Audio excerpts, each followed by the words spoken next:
So I'll be talking about eyelid tumors, the protocols and the management guidelines. So it's a very vast spectrum, and we know all the different type of eyelid tumors, a range of benign to malignant, all the spectrum arising from the various structures of the eyelid, adnexa, epidermis, muscle, neovascular bundle. And when we evaluate an eyelid tumor, our main aim is to differentiate whether it's a benign tumor or a malignant tumor, and then decide what to do with those lesions. There will be some lesions where we don't have to do anything, just observe. There will be some which will be managed just with a simple shave excision biopsy.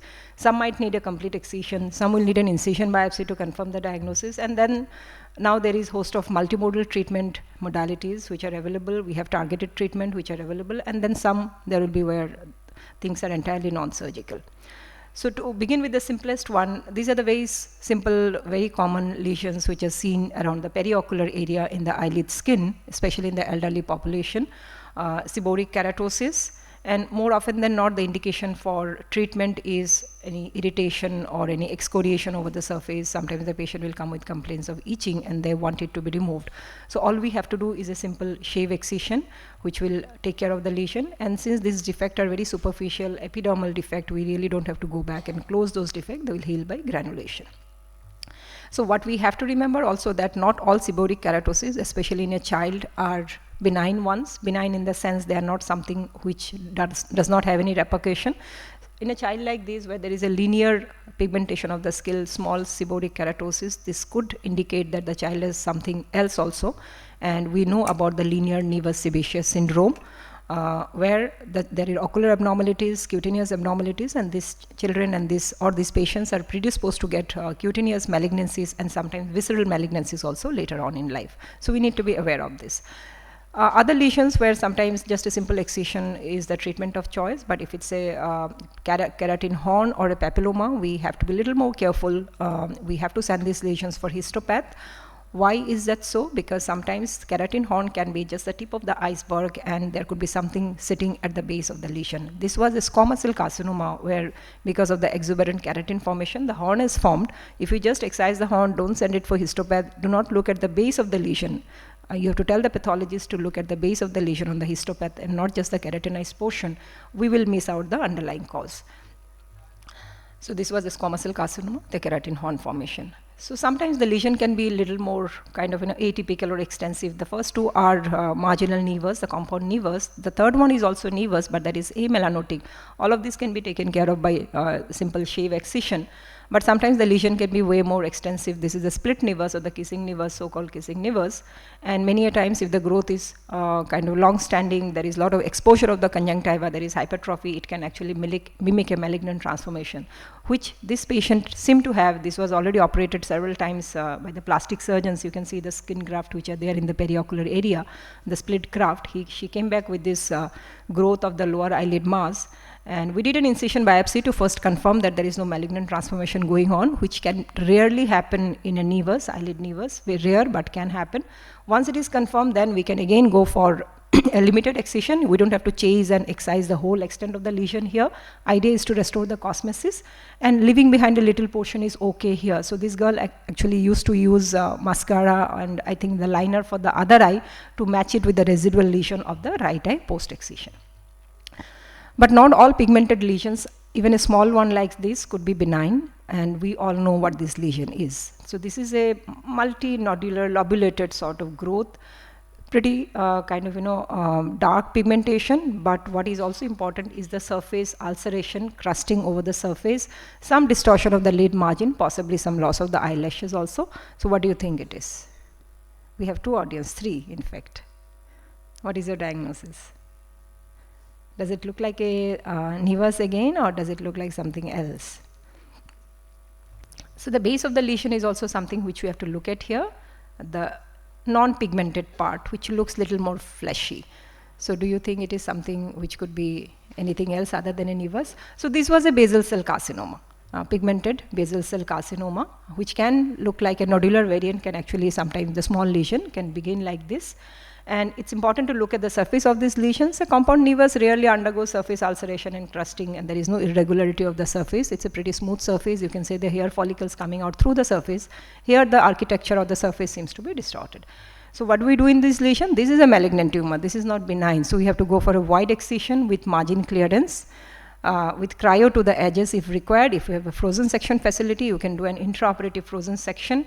Many a times basal cell carcinoma can mimic, this is one tumor which is again a great masquerader. It can mimic a lot of other things. This gentleman was diagnosed as a post-traumatic eyelid defect. He had some vague history of trauma a few years back, and we know these tumors are very slowly growing. And it was thought that the eyelid defect or loss of the almost the whole of the lower lid margin was post-trauma. But if you see the area at the edges, there are pigmented area at the edges, there are rolled edges, and there is ulceration of the surface. So this was again a basal cell carcinoma with a lot of cicatricial changes around the eyelid, which might have caused some changes of ectropion also. And this is the sclerosing variant, which is the one which causes a lot of misdiagnosis. So basal cell carcinoma, now we have treatment modalities other than surgical excision. We have signal pathway inhibitors, the targeted treatment, Erivedge or Vismodegib, which is now available in India, little costly, but patients do respond very well. This was after just 1 month of treatment. This gentleman refused surgical excision, an elderly gentleman. We decided to start him on Vismodegib, and you can see the response, pretty good response. He's still on treatment, and possibly if it responds pretty well, you can just manage with some radiation to the residual lesion, and surgical excision might not be required. We must remember the basal cell nevus syndrome, where there are multiple basal cell carcinomas. It's again a cancer predisposition syndrome which needs to be identified. Not very common in our setup, but we might see some patients once in a while, and there are again criteria given to diagnose this syndrome and when do you suspect and screen for this syndrome. So multiple basal cell carcinoma, more than 5 in number, BCC in young, because we know about 0.5% of all basal cell carcinoma are associated with the basal cell nevus syndrome, and almost 1/5 of BCC in patient less than 20 years will have this syndromic association. So this we have to be careful about. So another pigmented lesion here, we don't have to do anything much for this pigmented lesion, and we all know this is oculocutaneous nevus of Ota. This is and pigmentation of the skin. Sometimes the patient can have only episcleral pigmentation, but there can be pigmentation of the periocular skin also.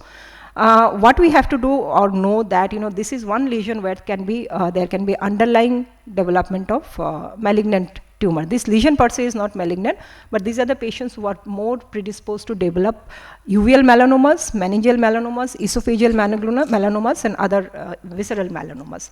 So this was one young guy who has a very subtle pigmentation. I'm not sure if you can appreciate, but at the left eye has some nevus of Ota on the temporal bulbar conjunctiva, subconjunctival, the episcleral area, and there is subtle pigmentation of the periocular lateral part. So he came with decreased vision, and this is the better picture where we can see the nevus of Ota with the skin pigmentation also, and this is what the fundus showed. A very subtle diffuse uveal melanoma, almost imperceptible unless you do kind of other imaging modalities, but this is what he had. Now it's better visible. So we must remember that not all these lesions are benign enough. We might not be doing anything for the lesions per se, but we have to screen these patients for other malignancies, especially in the eye, uveal melanoma, and sometimes they can land up with high intraocular pressure also, which needs to be monitored at every visit. So other lesions, some lesions like those where patient might not be keen on kind of treatment, but sometimes they can, we don't know whether they're harboring any malignancy or not, and many a times the surgical excision or incision, whatever we plan to do, is to rule out a malignancy, like in the first 4 lesions, where we are not sure whether we are dealing with a malignancy. So either we do if suppose we are excising the first lesion, we might as well go for a complete excision and do an excision biopsy. But in a lesion like this, second one, where we are not sure whether it's a benign or malignant tumor, we might first do an incision biopsy, confirm what it is, and then go for the surgical excision. The third lesion was diagnosed as a lesion. This is another lesion which is one of the commonest malignancies in our setup, but it was a recurrent lesion coming over at the same type again and again. Looks like a benign looking nodular eyelid margin lesion, but there was documented growth and there was recurrence after excision. So this we know is a very early nodular form of sebaceous gland carcinoma.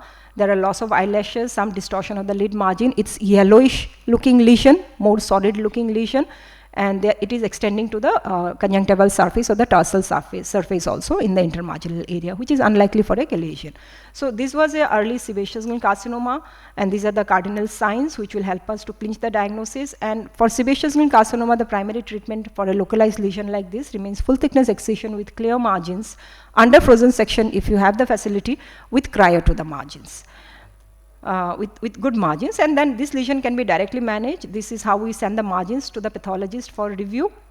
But in sebaceous gland carcinoma, one thing we have to remember is sometimes these lesions are not visible on the external surface. Many a time they will arise from the tarsus and grow towards the conjunctival surface, like in this lady whose main complaint was a subtle ptosis. So unless you evert the eyelash and look at the tarsal surface of the conjunctiva, you might miss this lesion and think that this patient just has a simple aponeurotic ptosis.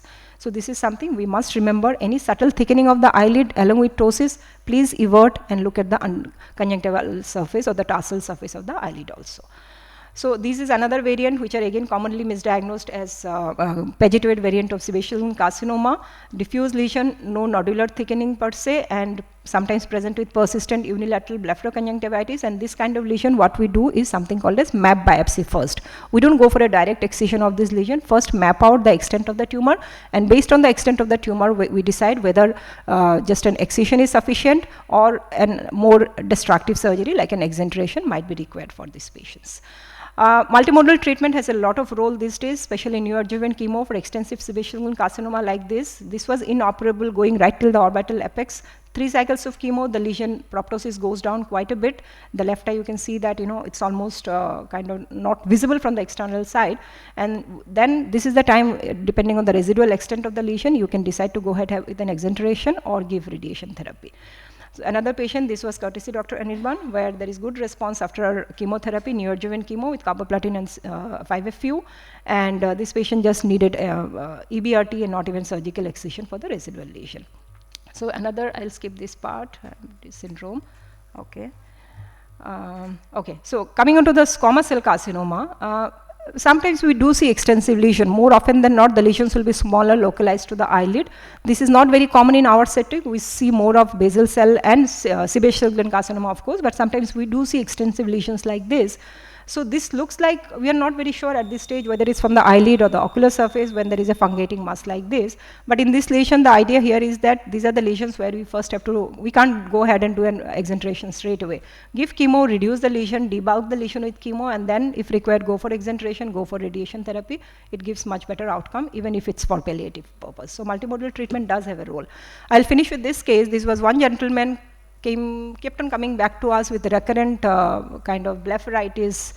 He used to keep on getting this multiple recurrent inflammation of the eyelid, being diagnosed as a STI, treated with antibiotics, on and off sort of waxing and waning course. So since it was not responding to the conventional treatment, we decided to go ahead with the biopsy, and this is what the biopsy showed. Histiocytic lesion, CD128 positive, and with the eventual diagnosis of a Rosai-Dorfman disease. Not very common in the eyelid, but this patient did have an eyelid involvement. Systemic workup was negative. So what do you do for this lesion? Usually the treatment is steroid, non-surgical management here, intralesional. We gave him intralesional steroid, upper eyelid, which responded pretty well, you can see here, but he came back later with a lower eyelid lesion, and eventually was given steroid for that also. So I think I'll stop here. Thank you very much. Thank you so much, Dr. Sima. We'll take quick 2 questions if we have any from the audience. Dr. Anirban, with your experience, do you have to add anything to it? Okay. Thank you so much.